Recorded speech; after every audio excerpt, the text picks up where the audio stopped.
I met Lisa at a friend's wedding in Boston, one of those early summer events where everything smells like roses, champagne, and heat off the pavement. I wasn't in the mood to go that night. I had flown in from New York after a brutal stretch at the office, and all I wanted was a quiet dinner, a hotel bed, and no small talk. But I owed my college buddy, and he'd asked me personally to come. So I showed up, tried to fake interest in whatever conversations floated past, and that's when I saw her.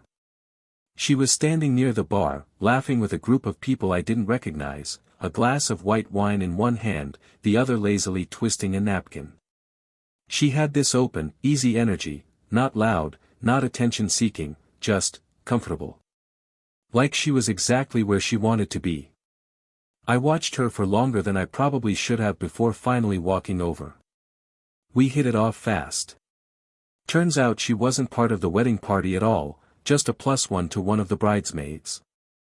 A freelance illustrator with a sharp wit and a slightly dark sense of humor, she didn't care about corporate job titles or networking. That alone made me like her more than half the people I'd been surrounded by lately. We talked the rest of the night. After the wedding, we kept in touch. Phone calls turned into weekend visits, and within 6 months, she moved into my apartment in Midtown. Our lives blended quickly. She kept her own schedule, worked from home, picked up gigs through agencies and publishing contacts while I disappeared into conference calls and balance sheets. I liked coming home to her. The apartment felt warmer with her in it, like someone had finally painted over the gray. We got married 2 years later in a small ceremony upstate. Nothing flashy. Just us, close friends, a few family members, and a lot of wine. We didn't need more than that. Our lives were already full. Lisa made our home feel like a real place to land, art on the walls, music in the evenings, dinners that didn't feel rushed. She never pushed back against the long hours I worked. She knew what my job demanded, especially after I got promoted to senior financial manager at the firm. She liked that I was ambitious, and I appreciated that she never made me feel guilty for it. Our routine worked. Mornings were quiet, coffee, emails, maybe a shared bagel if we had time. She'd work on her projects while I headed out. Evenings were calmer, dinners together more often than not, a show, sometimes just sitting side by side reading, barely talking, and somehow still connected. We traveled when we could, a week in Lisbon, a long weekend in Santa Barbara, a snowy Christmas in Vermont.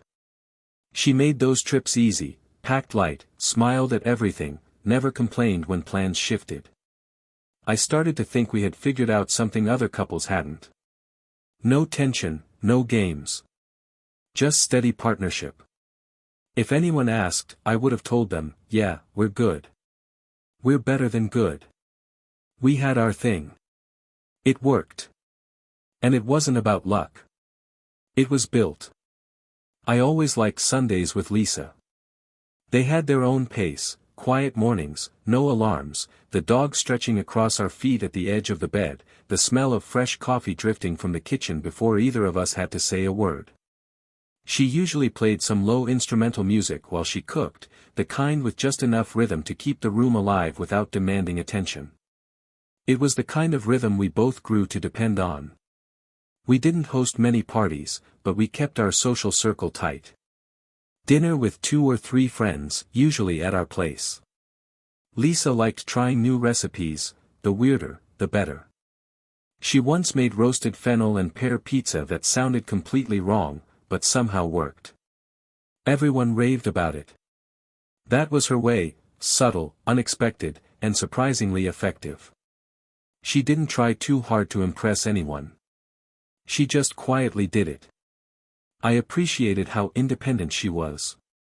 A lot of people I worked with had spouses who lived on their schedule, followed them to events, kept dinner ready, built their day around the calendar of a corporate machine. Lisa didn't. She carved her own space. She kept regular freelance contracts with a few design houses and publishers, and her name had even started showing up in magazine credits. She had meetings over coffee in cozy downtown spots while I sat in glass-walled conference rooms with suits from Zurich and Singapore. 2 different worlds, but they never clashed. Somehow, we made them fit. Work, for me, had become what most people think success looks like: long hours, firm handshakes, bonuses that made the weekends feel earned. I was climbing the structure. Strategy accounts, long-term forecasting, internal audits, the kind of work that keeps your name in the right rooms, even if no one outside those rooms has any idea what you do. Lisa never asked for much out of my job. She didn't need me to explain balance sheets or equity projections. What she wanted was simple: presence. Even if it was brief. A genuine answer when she asked, "How was your day?" A few minutes on the couch at night before I drifted off mid-show. And when I gave her that, it was like handing over something much bigger than time. We kept our travel light that year, 2 small trips and a week in Maine at a rental house with a view of the water. Lisa painted in the mornings while I caught up on reports in a chair by the window. We'd meet in the afternoons for a walk into town, grab lunch, talk about nothing important. One evening we found an old bookstore on a side street and ended up spending over an hour sitting on the floor in the back, flipping through dusty biographies and weird photography books. We didn't buy much. We didn't need to. The quiet was enough. She always made that part easy. It's strange, how much you get used to something working. Not because it's effortless, but because both people show up and keep showing up. That was us. No drama, no ultimatums, no missed birthdays or thrown wine glasses. Just 2 people with their own lives, choosing to share them under the same roof. At the time, I thought that was rare. And I valued it like it was. Lisa was always better than me at remembering the small things: birthdays, anniversaries of people we barely saw, the type of wine someone liked, or which neighbor's kid had a peanut allergy. I used to joke that her brain was part Rolodex, part weather radar. She'd just smile and pretend to write it all down in some secret notebook I'd never find. She never needed the credit. She just liked making people feel thought of. She kept our apartment feeling like a home. Not in any traditional, homemaker, way. It wasn't about fresh flowers on the table or a perfectly staged bookshelf. It was more in the way she adjusted the lighting in the evenings, or how the couch always had the right number of blankets, or how the kitchen always had enough food for guests who might show up with no warning. She made a place feel lived in, not arranged. Work kept me busy, but even at my most exhausted, I knew I could count on her to carry the calm when I couldn't. When I had long days, back-to-back meetings, endless spreadsheets, a tough client, she didn't ask for the highlight reel. She waited until I wanted to talk. And when I did, she listened like someone who wasn't waiting for their turn to speak. We spent weekends doing small things: errands, movies, trying out new restaurants. Sometimes we'd take the subway to the end of the line just to walk around a neighborhood we'd never visited. She liked to explore without a plan. I liked structure, but I learned to let go of that with her. With Lisa, you didn't need an agenda for the day to feel complete. My parents liked her immediately. My mother, who never gave compliments lightly, pulled me aside after our second dinner together and said, "She makes you more like yourself." My father nodded, and that was that. They welcomed her like she had always been part of the family. Lisa handled it all with her usual grace, never overly polite, never trying too hard. She just was who she was. It was enough. Her parents lived upstate, and we drive out there maybe once every few months. Quiet folks. Her dad was a retired teacher, her mom still did part-time work at the local library. They were warm in a reserved way, people who didn't talk too much but meant every word when they did. Lisa always relaxed around them. She laughed more freely, slowed down. I liked seeing that version of her, grounded, steady, content. Like nothing could shake her. We kept things balanced. She had her friends, I had mine, and we had our shared group in the middle. Dinners, birthdays, the occasional weekend out of town. She never made a fuss if I had late nights. I never pressed if she wanted time alone. It worked. Not because we didn't care, but because we trusted each other enough to let the other breathe. And that kind of ease? It's not something you find by accident. It's something you build. Brick by brick, week by week, until it holds up without needing to be tested. At that point, we'd been married 4 years. We had a rhythm. A life that didn't ask questions because it didn't have to. Everything had its place. And I wouldn't have changed a thing. That winter, we spent most evenings in the kind of quiet months that pass without anything huge happening, but somehow leave the warmest imprint. Work stayed demanding, end-of-year reconciliations and tax prep season always tightened the calendar, but the stress didn't follow me home the way it used to. Lisa was good at that. Keeping home separate. She made sure I didn't bring numbers to the dinner table, and I appreciated that more than I said out loud. She'd started taking more illustration work for a publishing house in Chicago. It wasn't permanent, just a 6-month stretch of children's book projects, mostly layout and character work. She loved it. Every few days she'd show me rough sketches, ask my opinion, then roll her eyes when I said something like, "He looks like a frog," about a drawing that was, in fact, a frog. It became a routine, her pretending I was helpful, me pretending I had taste. It was comfortable. It made me laugh. We still made time for each other. Thursdays were no work talk nights. We ordered takeout, watched something stupid, and ignored anything that felt like a deadline. Lisa would usually curl up with her legs tucked under her, glass of wine in hand, narrating whatever show we were watching in a sarcastic whisper. I'd tell her to stop, but I never actually wanted her to. It was just one of those things couples do, a rhythm you fall into that somehow makes the house feel more alive. She'd added some new art to the walls. Nothing expensive, prints from small artists she liked. One in the hallway outside the bedroom, another above the bookshelf in the living room. I noticed she was rearranging things more often, the couch pillows, the mantelpiece, even the kitchen shelf layout. Nothing dramatic, just small changes. I chalked it up to winter restlessness. Lisa always got a little more creative when stuck indoors.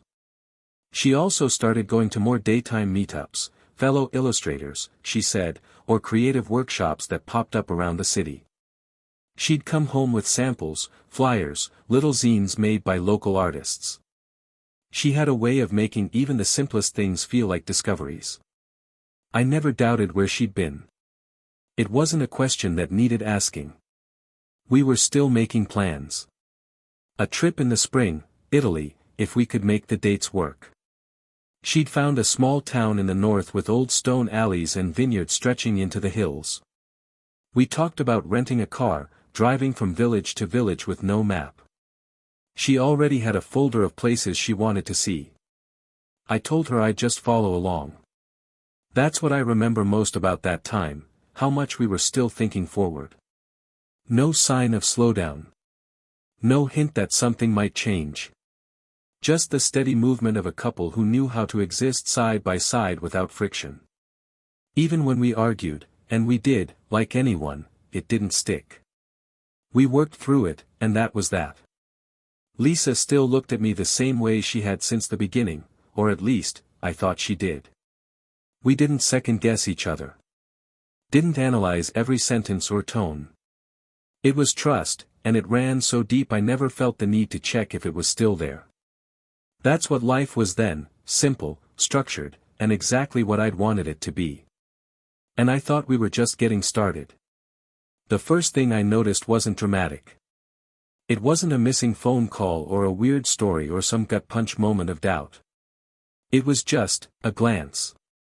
Or maybe the end of one. It happened on a Thursday, one of our no-work talk nights. I came home late, a little fried from a long review meeting with upper management. Lisa was already curled up on the couch, laptop open, a glass of wine untouched on the coffee table beside her.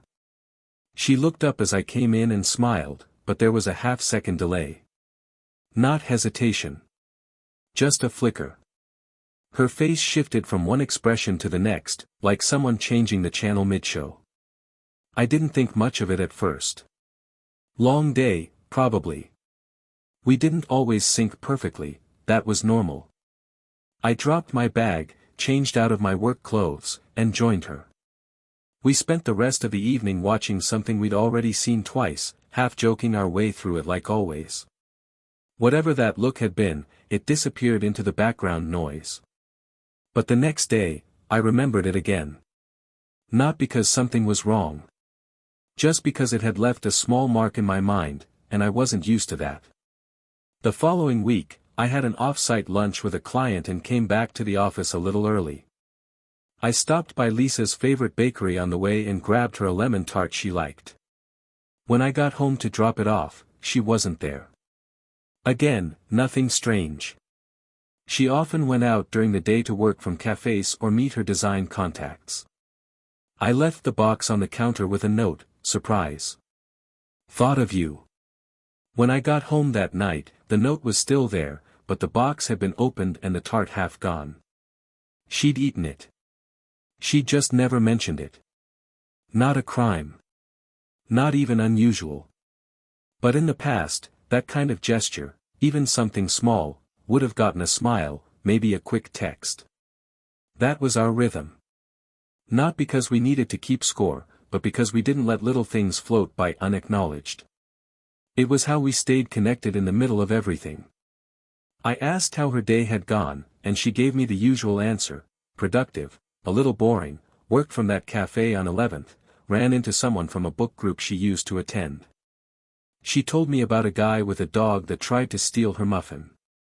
We laughed. It all sounded normal. Still, I couldn't help wondering if she'd seen the note before or after she started eating.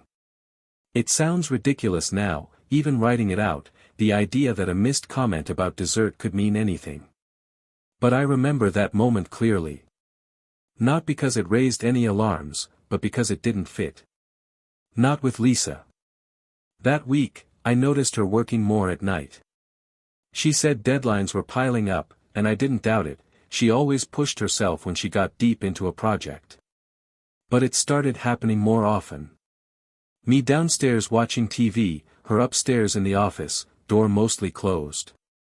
There was no reason to feel strange about any of it.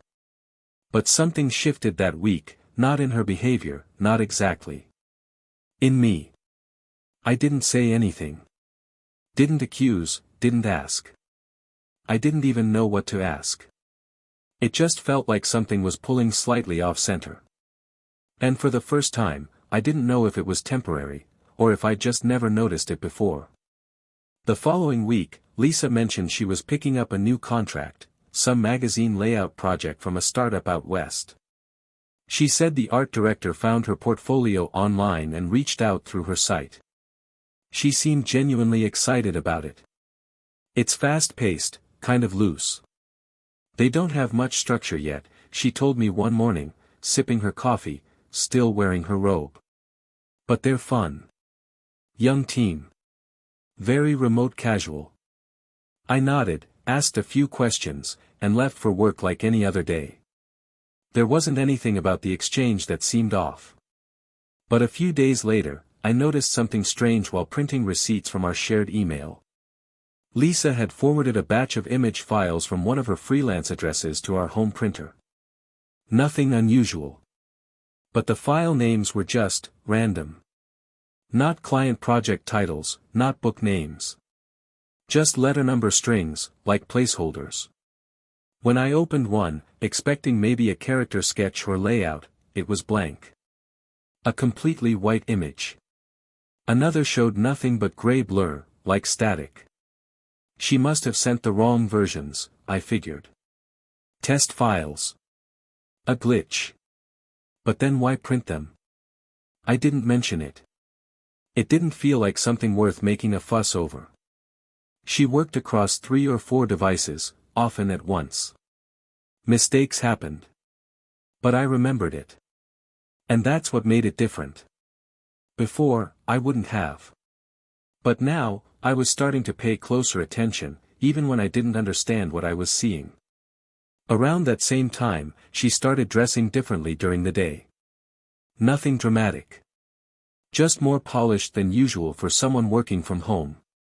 Tighter sweaters. Earrings I hadn't seen in a while. A little makeup, even when she swore she was staying in. I teased her gently once, asking if she was trying to impress the Zoom call crowd. She laughed and said, "Hard to stay in pajamas when you're dealing with new clients. I need to feel like I'm in work mode." It made sense. But it wasn't how she used to operate. She began stepping out mid-afternoon more often too, for coffee, for fresh air, for last-minute errands. She'd come back smiling, chatting about something she overheard on the street or a weird dog she saw. I listened, responded, tried to stay grounded in our routine. But the rhythm was changing, and I felt it. The oddest moment came one evening when I came home earlier than usual. A last-minute cancellation freed up my afternoon. I walked in, keys in hand, and heard faint music from upstairs. Her office door was slightly ajar. She was on a call, headphones in, laughing at something, speaking quickly in a voice I didn't quite recognize, a tone just a shade more playful, a little more intimate. I didn't interrupt. I dropped my bag quietly and waited in the living room. She came down 10 minutes later and smiled when she saw me. "You're home early." "Yeah," I said. "Client bailed. Thought I'd sneak out." She nodded, kissed me on the cheek, and started unloading the dishwasher like nothing had happened. It wasn't suspicious. It wasn't proof of anything. But it didn't feel like nothing. There's a kind of unease that builds without sound, not because someone's doing something wrong, but because they're doing something unfamiliar. And that was where I found myself, standing in the middle of my own home, watching the shape of my life shift one detail at a time, with no map to explain any of it. Somewhere in the middle of that month, I started noticing how often I didn't know exactly where Lisa was. Not in a controlling way, just in a way that felt new. Before, her schedule was open by default. She'd tell me when she planned to go out, where she'd be, when she thought she'd be back. Now, I found myself asking more often. "Where'd you head today?" I asked one evening as we sat down for dinner. "Oh, nowhere much," she replied, poking at her salad. "Worked from that place on Delancey for a bit. Then just walked around." I nodded. But something about the vagueness stuck. She used to name places, mention people she ran into, talk through small things. Lately, her days came back thinner, as if edited. She told me she'd been working out of a co-working space downtown. A friend had tipped her off to it, she said, a quiet little loft with strong Wi-Fi and a good espresso machine. It sounded perfect for her, really. I didn't think much of it at first. But one afternoon, on my way to a meeting nearby, I passed by that building. It was quiet. Lights off. No signs of activity. It didn't seem like a place full of freelancers and design types pushing deadlines. Of course, I told myself, she could have stepped out. A lunch break. A walk. Any number of things. Still, the picture didn't line up the way it used to. And that stayed with me. I also started waking up earlier than usual. Not by much, 10 minutes, maybe 15. Enough to register the silence in the room before my alarm kicked in. Lisa would still be beside me, eyes closed, breathing steady. But there was something alert in her stillness. I couldn't explain it. I wasn't even sure I should. Maybe she was just thinking. Or maybe she was awake and didn't want to speak. It didn't feel like distance, more like waiting. That Thursday evening, she mentioned a deadline. "The layout is a mess," she said, not looking up from her laptop. "They keep sending new copy at the last second. I might be up late." I told her I'd stay out of her way. And I did. But I stayed downstairs longer than usual, TV on low volume, the dog stretched across my legs. I wasn't watching anything. I was just present. Listening without trying to look like I was listening. Every so often I heard a chair shift upstairs, or faint movement. At one point I thought I heard her laugh, a small, stifled sound, then nothing for the rest of the hour. It wasn't proof of anything. It wasn't even enough to bring up. But the quiet had changed. We used to share the same silence. Now, hers lived in another room. And I couldn't tell if it was trying to protect me, or keep me out. That Monday started like any other. Lisa was up early, already dressed by the time I stepped out of the shower. She had her laptop in one hand, travel mug in the other, keys dangling from her fingers. I might be gone most of the day, she said over her shoulder. I've got a meeting and then maybe a coffee with the layout team. She kissed me quickly, barely brushing my cheek. Don't wait on dinner. I watched her walk out, then went about my usual routine. Emails, numbers, review decks. Our department was deep in quarterly reports, which meant long meetings, tighter deadlines, and the kind of tension that made even seasoned managers grumble. My boss, Grant, had called for a one-on-one that afternoon, just a standard weekly check-in. His office was 2 floors up from mine. Normally, I'd email ahead, but we were both in the building, and I'd already printed out the summary reports. Around 3:15, I grabbed the folder and headed upstairs. I'd been in Grant's office dozens of times before. His assistant, Dana, was away that day, so I figured I'd knock and drop off the file myself. His door was closed, but I could hear voices. One was his, low and flat, and the other was, familiar. I froze for a second, recognizing Lisa's laugh before I fully processed what I was hearing. It wasn't her normal laugh, not the kind she gave in public. It was softer, lower. And closer. I didn't knock. I didn't pause. I just opened the door. They didn't hear me right away. The room was warm, blinds drawn halfway, and Lisa was perched on the edge of Grant's desk, legs crossed, leaning toward him. He was standing, close, too close. One hand rested on the desk beside her, the other lightly touching her thigh. She said something, I didn't catch the words, and he chuckled. Then she saw me. Her face went pale. Completely drained of color in an instant. Grant turned at the same moment, his eyes widening just slightly, not surprised enough. He looked caught, yes, but not panicked. Like he'd been preparing for this moment without knowing it. No one said anything at first. Lisa opened her mouth, but nothing came out. I just stood there. Folder still in hand, like some parody of professionalism. The paper felt weightless. My fingers numb.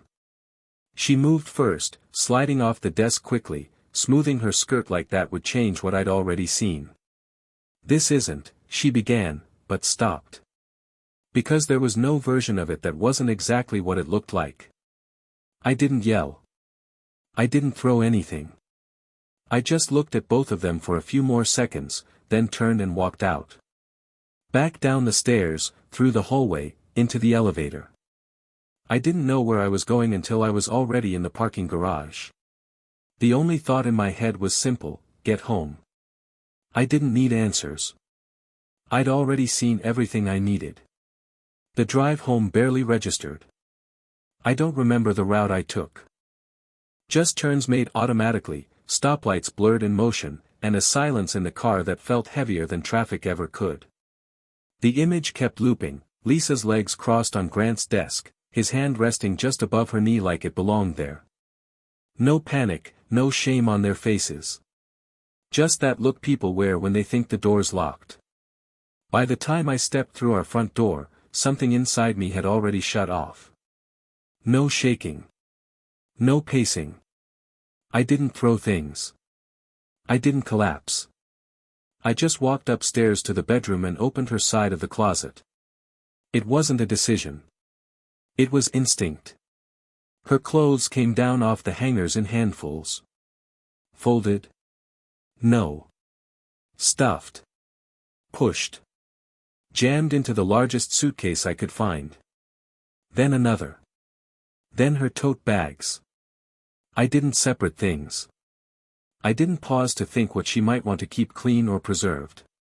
It all went. Shoes. Makeup. Sketchbooks. The lotion she kept in the bathroom drawer. The cardigan she always wore when she worked late. Every trace of her was out of the room in less than 20 minutes. I dragged the bags to the living room window, popped the latches, and one by one, tossed them out onto the sidewalk below. Her coats landed in a heap over her rolling suitcase. A box of books slid and spilled open. A shoe bounced once and skidded into the gutter. I didn't care. Let the neighbors see. Let them all watch.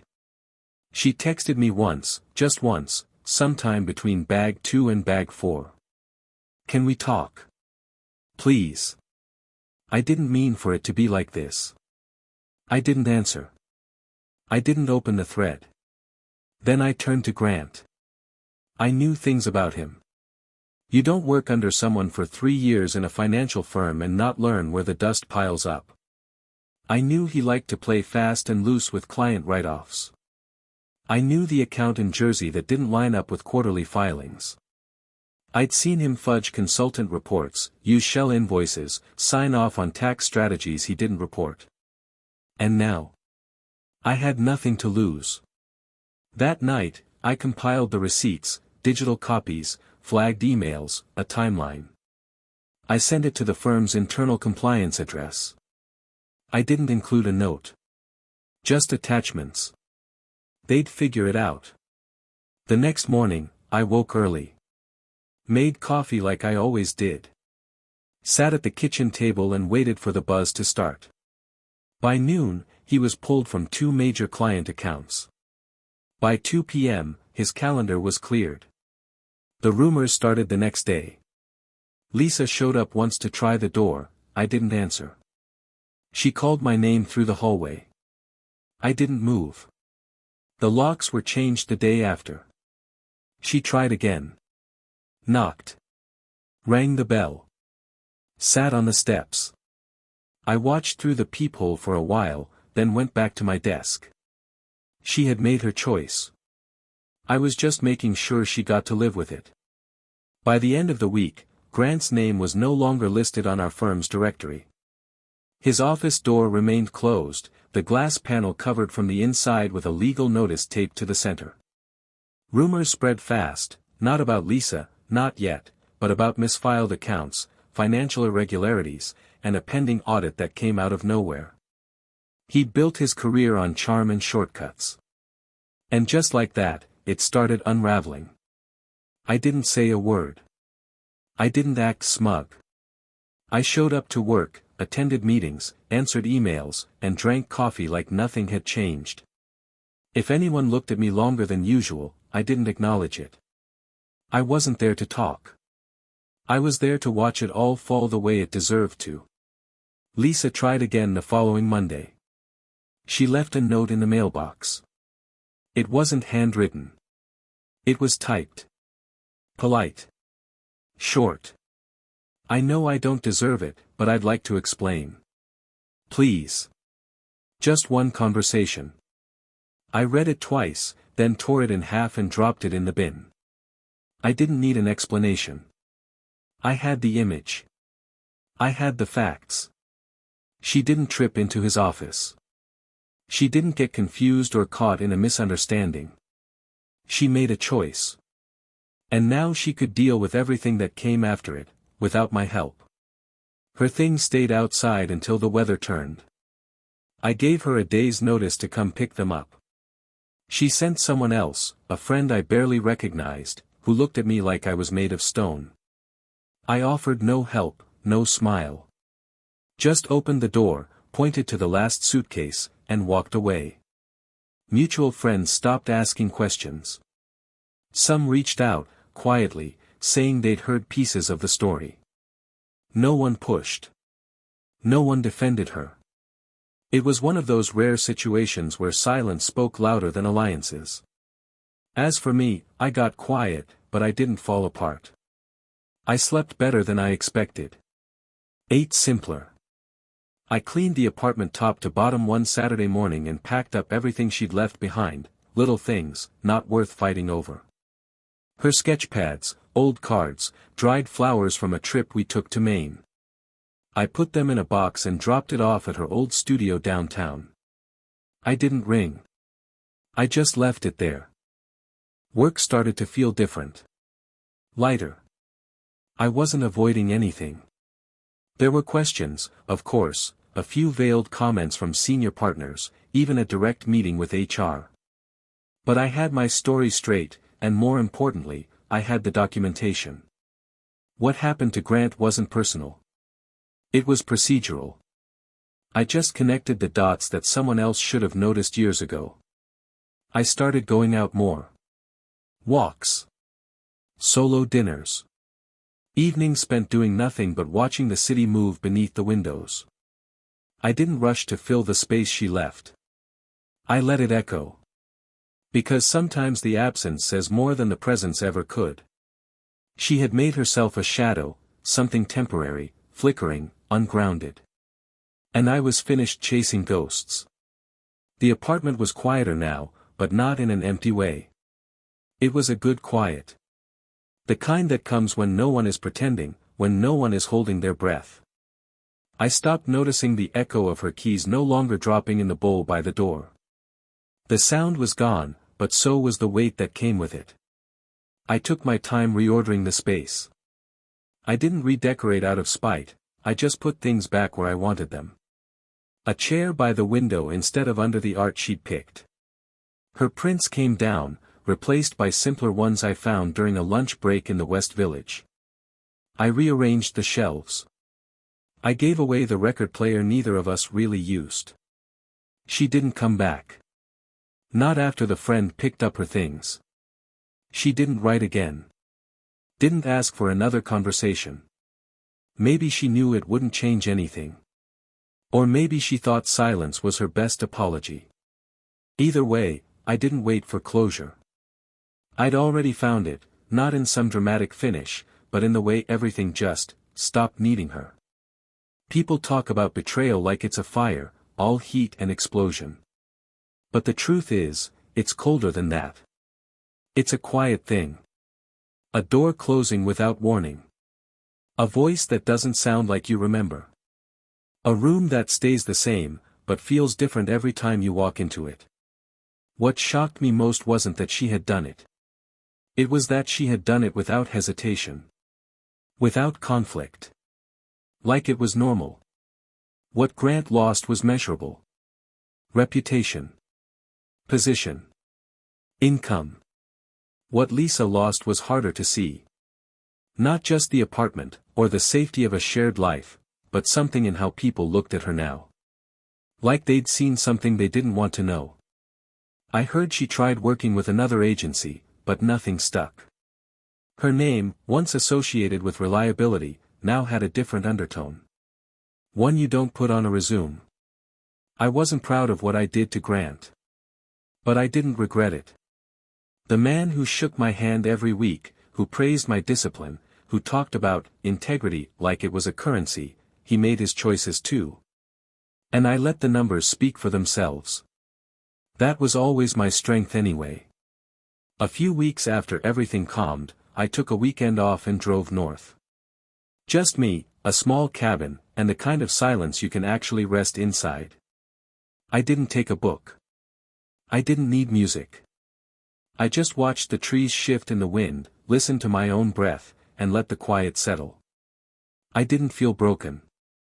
I didn't feel victorious. I just felt done. And when I came home Sunday night, unlocked the door, and stepped inside, the air felt clean. The space felt mine. Not because I reclaimed it. But because I stopped giving pieces of myself to someone who never intended to keep them. That's what freedom looked like in the end. Not revenge. Not escape. Just peace. And peace was enough.